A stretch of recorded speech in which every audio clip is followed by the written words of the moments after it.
karena kan gizi seimbang itu perlu sebelum prakonsepsi ya Mbak ya, sebelum pernikahan juga. Ini sebelumnya Mbak Ami sudah tahu belum tentang gizi seimbang? Belum ya? Ya, ini saya akan memberikan tentang gizi seimbang ya Mbak ya. Saya mulai ya. Setuju? Baik, ini gizi seimbang Fatin ya Mbak ya. Yang pertama ada pengertian gizi seimbang ini Mbak. Pengertian gizi seimbang itu makanan yang mengandung zat tenaga, zat pembangun, terus ada juga zat yang dikonsumsi, itu zat pengatur. Terus kan itu tuh dikonsumsi seseorang dalam setiap harinya sesuai kecukupan tubuhnya ya Mbak ya, jadi sesuai kebutuhan tubuhnya. Terus ini masalah gizi itu ada yang pertama itu dari asupan.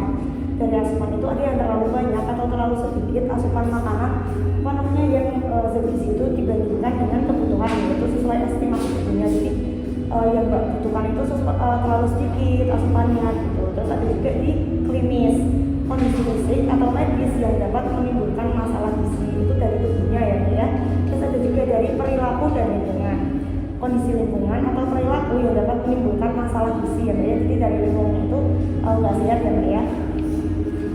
Ini Mbak, contoh-contoh makanan yang sumbernya ada karbohidrat ya Mbak ya, itu sehari itu makan 3-8 porsi per hari Mbak ya, tapi kan normalnya itu 3-4 ya Mbak ya.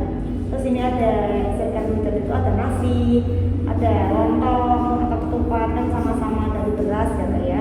Terus ada juga dari singkong, terus ada ubi jalar, ada kentang, ada talas, ada jagung, ada roti, ada tepung-tepungan, ada mie, ada bihun, ini semua itu tuh contoh dari karbohidrat ya Mbak.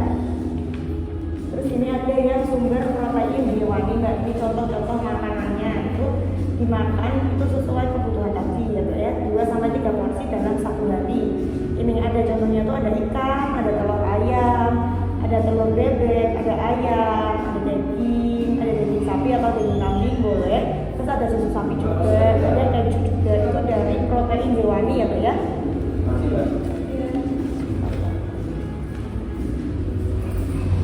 Terus selanjutnya ada buah-buahan Mbak, ini buah-buahan juga perlu ya Mbak ya. Kan buah-buahan itu kan banyak mengandung serat ya Mbak, itu kan dimakan itu sama sesuai skala karbohidrat itu ada makanlah 3-5 porsi per hari. Ini contoh-contohnya ada yang ada paya, ada pisang, ada mangga, ada jambu, semua buah-buahan boleh ya Mbak ya, baik ya. Selanjutnya ada protein nabati Mbak. Ini protein nabati itu kan tadi udah ada yang pertama protein hewani, terus ada juga di protein nabatinya. Protein nabati itu contohnya apa? Kayak ada tempe, ada tahu, terus ada oncom yang dari kedelai itu Mbak ya, ada susu kedelai, ini ada kacang-kacangan, kacang polong, ada kacang-kacangan, terus ada juga yang dari biji-bijian untuk di sumber protein nabatinya. Terus ada juga yang selanjutnya, tadi kan sudah buah-buahan, terus ini juga harus diimbangi dengan sayuran. Dalam satu porsi itu juga harus ada sayurannya, itu dimakan 3 porsi per hari ya Mbak ya. Jadi melengkapi tadi karbohidrat, protein, terus ada juga sayurannya. Sayurannya apa? Sama Mbak, ada kangkung, ada wortel, ada bayam, ada labu, semua sayur-sayuran itu baik untuk tubuh ya Mbak ya. Itu satu.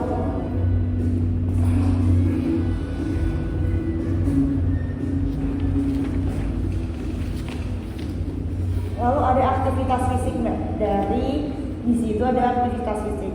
Yang pertama itu lakukan aktivitas fisik secara rutin. Jadi kayak yang lakuin kayak olahraga ringan, nyapu, ngepel, itu kan sudah aktivitas fisik ya Mbak ya.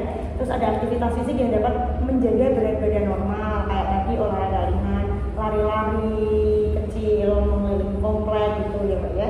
Terus ada yang membantu mengaktifkan sel, terus ada juga yang mengurangi resiko penumpukan lemak tubuh. Itu aktivitas fisik itu fungsinya seperti itu, manfaatnya untuk itu ya Mbak ya. Sampai sini masih paham Mbak? Masih bisa saya teruskan ya? Ya, saya teruskan ya Mbak ya. Ada selanjutnya ada akibat kekurangan gizi pada Fatin ya Mbak ya. Apa sih akibat dari kekurangan gizi itu? Kekurangan gizi itu pada masa ini dikaitkan dengan resiko terjadinya penyakit kronis pada usia dewasa, yaitu penyakit jantung, penyakit hipertensi, ada stroke, ada diabetes, bisa juga mengalami kayak itu apa? Kayak itu kekurangan gizi ya Mbak ya, kekurangan energi kronis. Itu pada stunting dan lain-lain ya. Terus ada juga gizi yang ada juga overweight mbak. Overweight itu apa sih? Wanita dengan IMT atau indeks massa tubuh itu lebih dari 25, atau obes yaitu IMT atau indeks massa tubuh itu lebih dari 30 sebelum masa konsepsi. Itu tuh akan meningkatkan resiko apa sih? Ada resiko yang pertama itu preterm delivery.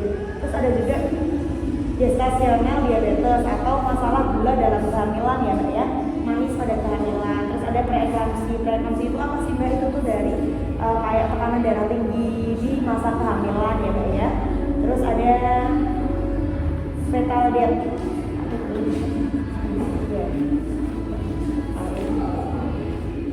Terus ini mbak, ini tuh gambar piringmu ya mbak ya. Piringmu itu apa sih? Ini tuh yang jadi satu porsi kamu makan ya mbak ya. Itu yang pertama. Ada di makanan pokok. Makanan pokok itu besarnya segini mbak, jadi kayak dari 1/3 dari piringnya itu.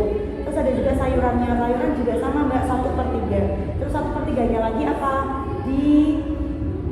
Dicampur dengan ada lauk pauk tadi dari protein hewani, protein nabati. Terus ada juga di buah-buahan dan buah-buahan yang tadi udah disebutin ya mbak ya. Terus jangan lupa sebelum makan itu kita cuci tangan dulu supaya tidak ada kuman-kuman atau bakteri-bakteri yang masuk ke dalam makanan yang kita makan. Terus juga batasi gula, garam, dan minyak dalam makanan. Boleh ada gula dan minyak, ada garam, tapi jangan terlalu berlebihan ya karena itu juga kami tadi kan sudah saya sampaikan tentang gizi seimbang cakin ya mbak ya. Sekarang apakah ada yang ditanyakan mbak? Jadi kalau gitu saya akan memberi beberapa pertanyaan ya mbak ya, yang tadi sudah kita paparkan ya mbak ya, saya paparkan untuk mbak Amin. Tadi untuk dari sumber-sumber protein hewani itu apa saja sih mbak? Protein hewani itu ada ikan,